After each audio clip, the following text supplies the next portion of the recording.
बिस्मिल्लाहिर्रहमानिर्रहीम, अस्सलाम वालेकुम। सुप्रीम कोर्ट ऑफ पाकिस्तान से मैं हूं ईसा नकवी, मेरे साथ अदील सरफराज मौजूद हैं। एक फेलो जज जो है या जो जजेस हैं उनके लिए फोरम सुप्रीम जुडिशल काउंसिल है 209। जब जुडिशल काउंसिल उस पर सुनवाई कर रही होती है, कार्रवाई कर रही होती है, उस दौरान फिनालिटी ऑफ जजमेंट तक किसी भी जज को अपने जुडिशल वर्क से रोका नहीं जा सकता। ये बात सर्टन है। और इसके ऊपर अब इन जजेस साहिबान ने 11 सफ़ात पर मुश्तमिल ये तफसीली फैसला है। मैं ये वाज़े कर दूं कि फैसला मुख्तसर तो सुना दिया गया था, तफसीली फैसला और मुख्तसर फैसले में जस्टिस मंसूर अली शाह साहब का फैसला जो है उसे एक तरह से गैर मौसर कर दिया गया था। अब वो जो रीजनिंग दे रहे हैं वो उसकी टाइमिंग बड़ी इंपॉर्टेंट है। वो ये कहते हैं कि सवाल हमारे सामने ये है कि आईनी और रेगुलर कमेटी में तमाम जजेस जो हैं शामिल, उनके खिलाफ तौहीन अदालत की कार्रवाई मुमकिन है या नहीं। फिर आते हैं आर्टिकल 199। आर्टिकल 199 के तहत सुप्रीम कोर्ट और हाई कोर्ट के जजेस को इंतजामी अमूर में इस्तिस्ना हासिल है। जजेस को अंदरूनी और बैरूनी मुदाखलत से तहफ़्फ़ुज़ दिया गया है। एक जज अपनी ही अदालत के किसी जज के खिलाफ किसी भी किस्म की रिट या कार्रवाई नहीं कर सकता।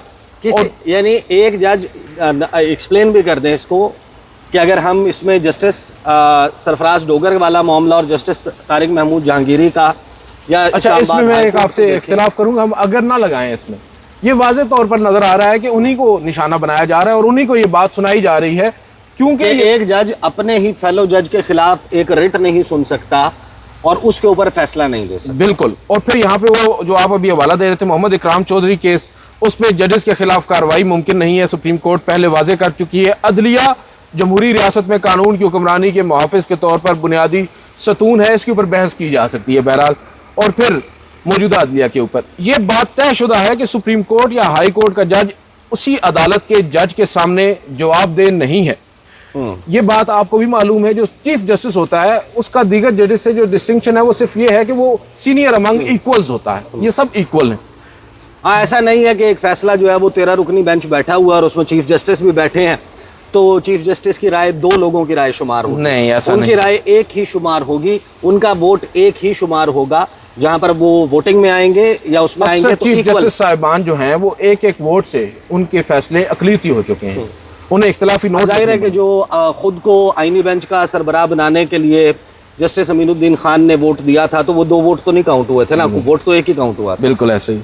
अब जब आला अदलिया का जज, बुरा क्यों रहे आप, बस निकल जाती है हंसी। जब आला अदलिया का जज अपने जज के खिलाफ रिट जारी नहीं कर सकता तो फिर तौहीन अदालत की कार्रवाई कैसे कर सकता। फिर ये आते हैं जस्टिस मंसूर अली शाह साहब के ऊपर।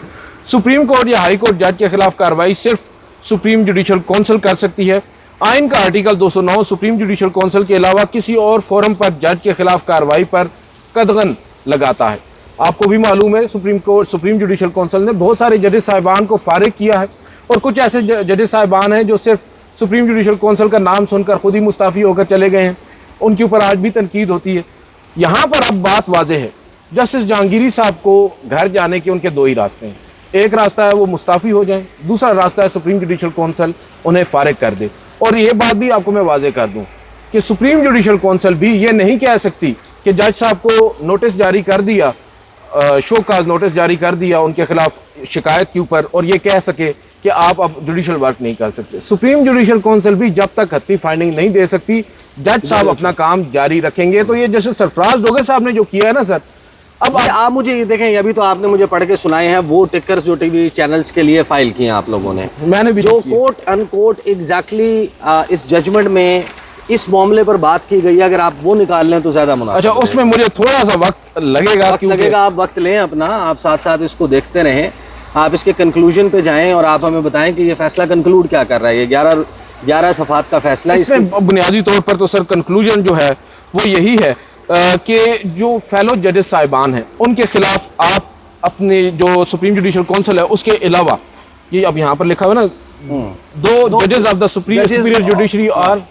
are generally protected by judicial immunity for their judicial work and administrative functions with respect to the affairs of their respective courts. But this protection is not absolute. It does not shield them from the consequences for a misconduct which is a matter of judicial administration or discipline. The allegation of misconduct against a judge of the Supreme Court or of a high court can only be inquired into and dealt under with under Article 209 of the Constitution by the Supreme Judicial Council. यानी clear cut 6 रुकनी bench supreme court of Pakistan का ये कह रहा है कि अगरचे अपने एडमिनिस्ट्रेटिव और जुडिशियल वर्क में जजेस को इम्यूनिटी हासिल है, लेकिन वो इसकी बुनियाद पर कोई मिसकंडक्ट नहीं कर सकते, और अगर वो ऐसा करते हैं तो उसके लिए एक ही फोरम है, उसके लिए उसी अदालत के कोई और जज इज नॉट द फोरम। सिर्फ और सिर्फ आर्टिकल 209 के तहत सुप्रीम जुडिशियल काउंसिल ही इस मामले को देख सकती है, और सब आर्टिकल 7 जो है आर्टिकल 209 का of the constitution bars any other forum from inquiring into matters of misconduct against a judge of the Supreme Court or of a High Court. This is a substantive provision and salient feature of the Constitution कि ये आइन में unambiguous terms में बहुत ही गैर मुबहम अंदाज में वाज़ेह तरीके से ये लिखा हुआ है कि इसके लिए तरीक़ाकार क्या है। Initiating contempt proceedings against a person may require probe, inquiry or trial leading to punishment under such circumstances, and don't confuse this कि सिर्फ ये कंटेम्प्ट से तौहीन अदालत से मुतल्लिक है।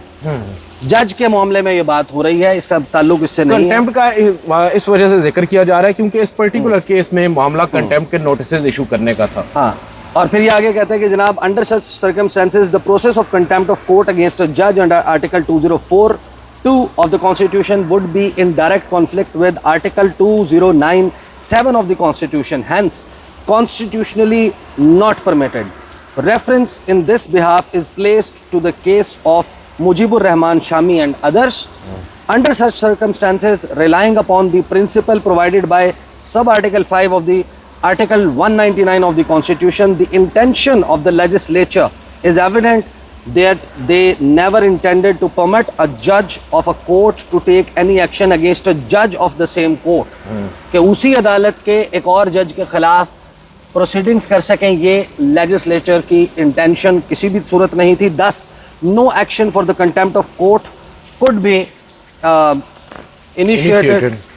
इनिशिएटेड ही होगा, मैंने देखे बगैर पढ़ा, could be initiated against the judge of the Supreme Court and of High Courts by their fellow judges respectively. कि उनके साथी जजेस, उनके ब्रदर जजेस जो हैं वो ऐसा कुछ नहीं कर सकते, और फिर जाहिर है कि इस फैसले को आगे एक्सप्लेन किया गया। अच्छा, इसमें ना एक और चीज़ बड़ी इंटरेस्टिंग है। हम यहाँ पर हमारा अब क्योंकि तवज्जो आजकल इस्लामाबाद हाई कोर्ट के उस फैसले की तरफ है जैसे डोगर साहब ने दिया इस केस में, चले आखिर में तो खैर वो माजी की सारी बात हो चुकी है। जस्टिस मंसूर अली शाह साहब के फैसले के हवाले से वो ये कह रहे हैं जो कंटेम्प्ट की प्रोसीडिंग्स इनिशिएट की गई थी दोनों कमेटी के मेंबरान के खिलाफ, वो सस्टेनेबल नहीं है, इस वजह से क्वाश की जाती है, और जो इंटायर एडिफिस जो है बिल्ट है pursuant to the order dated 21/1/2025 up till the last order 27/1/2025 passed by the regular bench shall cease to hold the field. उस फैसले को उन्होंने गैर मौसर कर दिया है। देर आर बाकी उन्होंने रीजन उसकी बताई है। फैसला सुन लिया। एक चीज़ बड़ी इंटरेस्टिंग मैं बताना चाह रहा था कि हम इस्लामाबाद हाई कोर्ट की बात कर रहे हैं। आपको मालूम है गुज़िश्ता रात एक बड़ी अहम पेशरफ्त हुई है जस्टिस जहांगीरी के केस में। सिंध हाई कोर्ट में एक मुकदमा चल रहा है जहां से ये मामला शुरू हुआ था जाली डिग्री का, और 1 साल से वहां पर एक स्टे दे रखा है जस्टिस जहांगीरी साहब का जो मामला उसके ऊपर स्टे है, हुक्म इम्तना है। 30 सितंबर को वो मामला मुकर्रर था बेंच के सामने। अब गुज़िश्ता रात जस्टिस के आगा जो आइनी बेंच के सरबराह हैं उन्होंने उस मामले को एक ऑर्डर के जरिए अपने सामने कल के दिन यानी 25 तारीख को समाअत के लिए मुकर्रर कर दिया है। ऑर्डर के अंदर वो ये बता रहे हैं, HEC हमें ये कह रहा है कि HEC की जो साख है वो 1 साल से मजरू हो रही है, लिहाजा मुनासिब होगा इस मामले को जल्द अज जल्द सुना जाए। तो उन्होंने दूसरे बेंच से, रेगुलर बेंच से मामला अपने पास बुला लिया, और अब शुगल मैं कहूँगा यहाँ पे ये बन चुका है कि जस्टिस जहांगीरी साहब जो हैं उन्होंने तो एक इम्प्लीटमेंट की दरख्वास्त दायर कर दी है। उन्होंने कहा है कि मुझे फरीक बनाया जाए उस दरख्वास्त के अंदर, उस केस के अंदर, और साथ बताया जा रहा है कि शायद वो कल ज़ाती हैसियत में सिंध हाई कोर्ट में भी पहुंच जाए। सही, और मैं इसमें ज़रा कंक्लूड करते हुए ये ज़रूर ऐड कर दूं कि जो की फीचर्स हैं या की एस्पेक्ट्स हैं article 189 of the constitution of Pakistan, उसमें बाइंडिंग अथॉरिटी क्या है, रीजनिंग क्या है, क्या इसमें चीज़ें मौजूद हैं। बाइंडिंग अथॉरिटी में ये कहते हैं कि जितनी भी लोअर कोर्ट्स हैं आर्टिकल 189 के तहत इन पाकिस्तान आर लीगली बाउंड, कानून के तहत। ये ऐसा नहीं है कि पिक एंड चूज़ कर लें, आपको ये फैसला अच्छा लगता है तो आप मान लें, ये फैसला अच्छा नहीं लगता तो आप ना माने, नहीं। आपको सिकंदर सुल्तान राजा तो नहीं याद आ रहा? लीगली बाउंड है कि उन्होंने फॉलो करना है, अप्लाई करना है उन रूलिंग्स को और लीगल प्रिंसिपल्स को जो supreme court of Pakistan establish करती है। बेसिस फॉर लॉ क्या है, बुनियाद क्या है कि ये लॉ क्यों बनाया गया है। Binding nature applies when the supreme court's decision involves a legal question और lays down a principle of law. In that case of high court ये बात काबिल अमल है। जुडिशल सुप्रीमेसी कि आर्टिकल इसलिए भी ज़रूरी है कि जो सुप्रीम कोर्ट है वो पाकिस्तान की सबसे सुप्रीम अदालत है, बड़ी अदालत है। ये वो अदालत है जिसका फ़ैसला तमाम लोअर कोर्ट्स ने मानना है। छोटी अदालतों के फैसले चैलेंज होते हैं सुप्रीम कोर्ट में। सुप्रीम कोर्ट का फ़ैसला जो है वो कोई मजिस्ट्रेट टर्न डाउन नहीं कर सकता कि मैं सुप्रीम कोर्ट के फ़ैसले के ऊपर अमल दरामद नहीं करता। इन दिस केस हर वो अदालत जो सुप्रीम कोर्ट से छोटी अदालत है, यानी कि इस्लामाबाद हाई कोर्ट, उसको ये मानना है ये फ़ैसला। Foundation for legal certainty by enforcing these precedents, article 189 contributes to legal certainty and consistency across Pakistan judicial system. कि ऐसा नहीं है कि छोटी कोर्ट में या लोअर कोर्ट में या किसी हाई कोर्ट में बैठा हुआ कोई जज वो डिफरेंट तशरीह करता है कानून की या आइन की।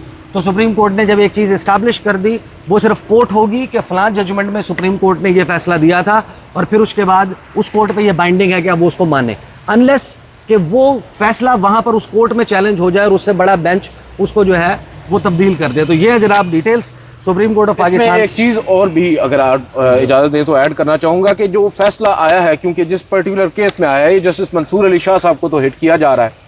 अब इस केस में सबसे अहम चीज़ जो ज़ेर गौर है वो ये है कि जिन जजेस साहिबान को जस्टिस मंसूर अली शाह ने, जो कमेटी के अरकान हैं, नोटिस जारी करने की बात की थी तौहीन अदालत की, वही जजेस अपने खिलाफ फैसले के ऊपर बैठे हैं और उन्होंने उस फैसले को ओवरटर्न कर दिया है। तो ये भी बात हमें इस पर भी गौर करना चाहिए। भले ही आप जितने मर्जी फैसले कानूनी तौर पर दुरुस्त दे दें, लेकिन मॉरल हाई मॉरल ग्राउंड भी कोई चीज़ होती है। यहाँ पर जजेस साहिबान को ये भी देखना होगा कि वो अपने ही खिलाफ एक फैसले को कैसे अंडू कर रहे हैं।